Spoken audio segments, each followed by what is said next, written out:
My name is John Kenny, and I'm a photographer from Manchester in England. This is my short story about how I first came to Africa and how I fell in love with the people of Kenya, Ethiopia, and the rest of this huge continent. I'd also like to show you how I managed to visit and photograph some of the most remote and isolated groups of people living in Africa. And if you get bored of my tales, I hope that you'll still enjoy the pictures. I came to Africa late. In fact, it wasn't until 2006 that I took my first trip there, age 31. Before then, my only view of Africa came through the media. And in England, where I come from, the stories from Africa are rarely happy ones. I knew that I needed to see Africa through my own eyes.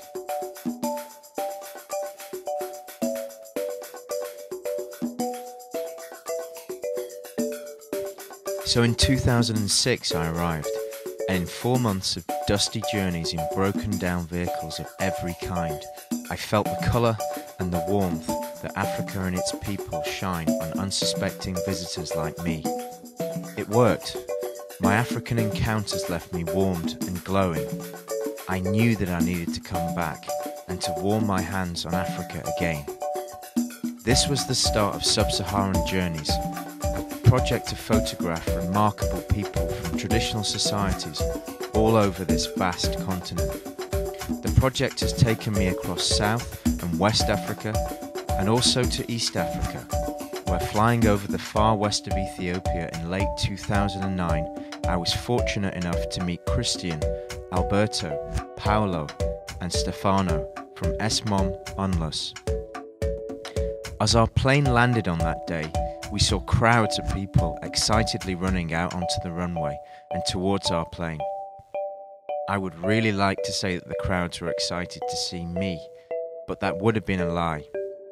Well, Christian's group and I arrived on the same tiny plane as the holiest man in all of Ethiopia and his huge entourage of priests. It was chaos, so we really didn't get much chance to develop a friendship. But we were lucky enough to meet again on the way home, and there, in the world's smallest airport, I was able to show Christian and his friends my photographs, and I think that they liked them.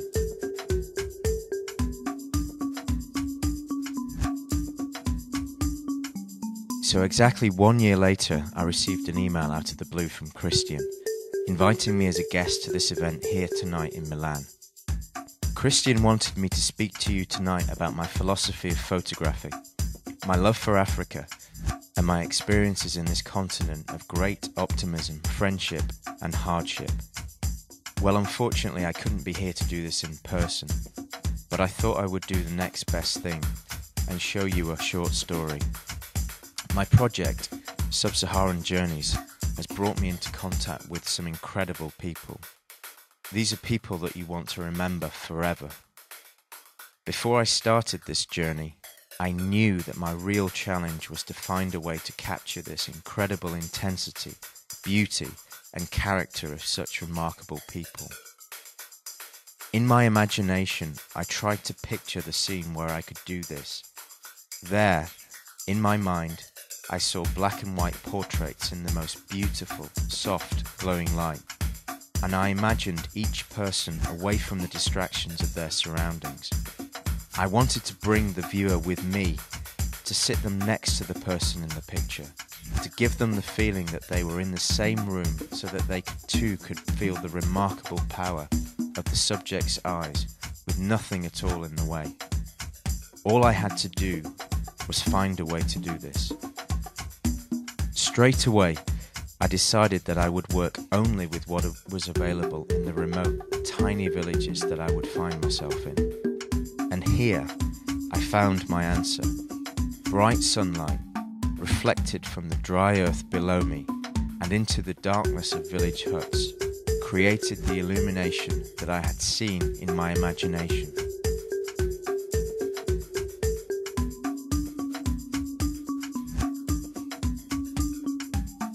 And these are the results.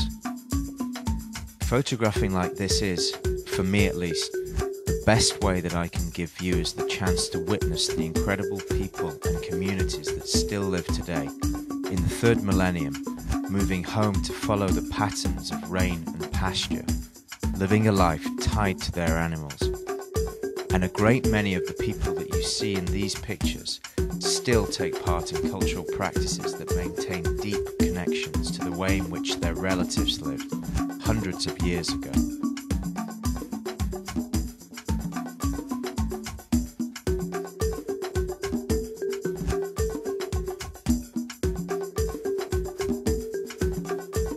This is a great privilege to me. Each new journey within these communities provides me with new experiences, perhaps an awareness of some new thing that allows many of these societies to survive pressures of change and a lack of rain and pasture in some of the most difficult environments that people have ever lived in.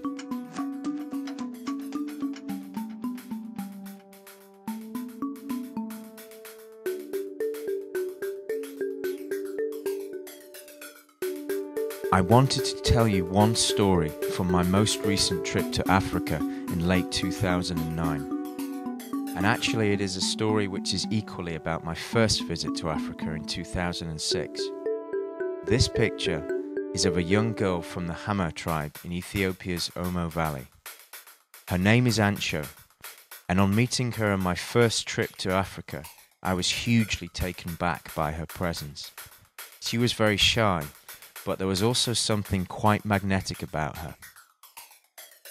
This picture went on to become my most successful in the gallery, and it was also shown in newspapers including the Times of London.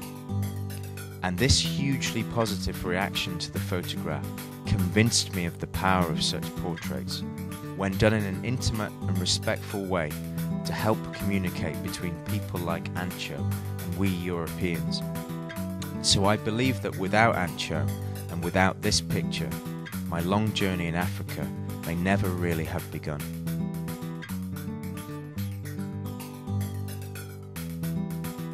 So 3 years later, in November 2009, I returned again to the Omo Valley in Ethiopia. And I very much wanted to find Ancho. I knew, however, that it would not be easy to find her, as her group, the Hama, are the biggest in the Omo Valley with over 40,000 people. I thought deep down that it might not be possible for us to meet again. But meet again we did.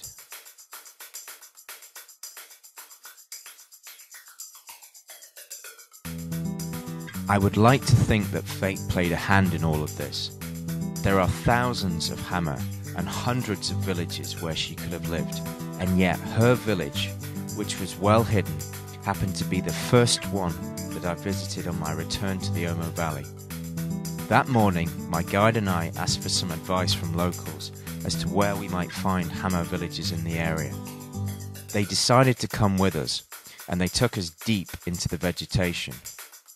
Whilst we walked through this dense bush, unable to see ahead of us, I showed my guide the picture of this girl, Ancho, for the very first time. I asked him if he thought I would be able to track her down. His reply of, well, maybe, had an optimistic tone, but I don't think he believed it for a moment. And right there and then, neither did I.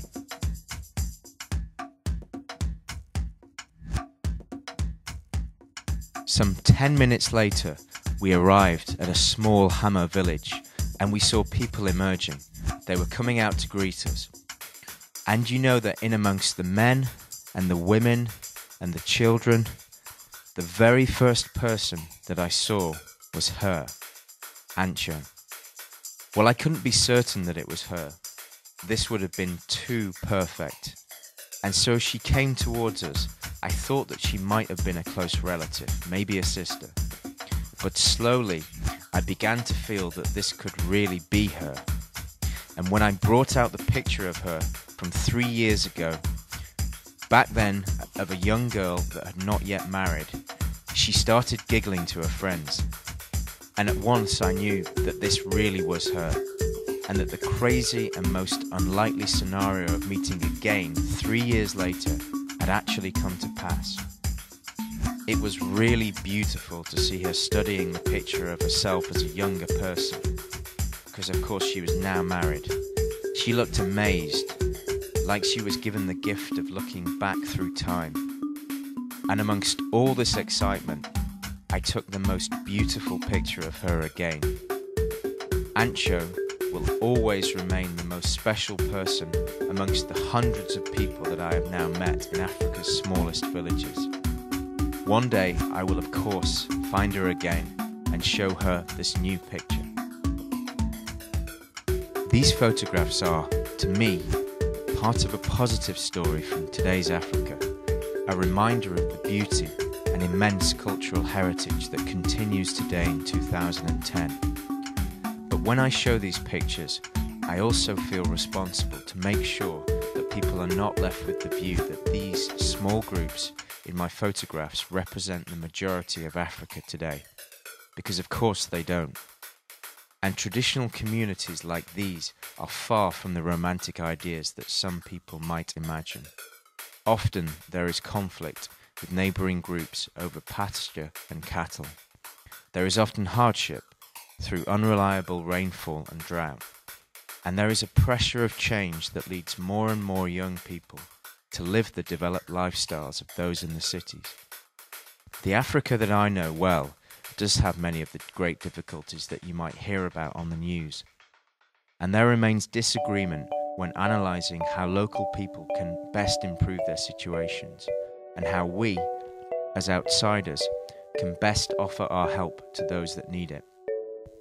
But the Africa that I know is also the continent where the most incredible friendship is made, where hospitality to outsiders like me is like nothing Europe or America or Asia could hope to offer.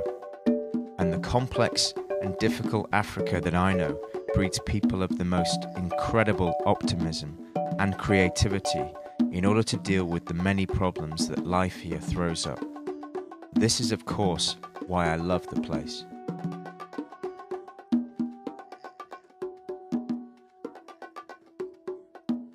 Finally, I would like to ask all of you in this audience to look to raise your own awareness of Africa, to look for the successes of this beautiful continent, but also to be more aware of the many political, environmental and economic difficulties that affect people across this huge continent of 53 countries.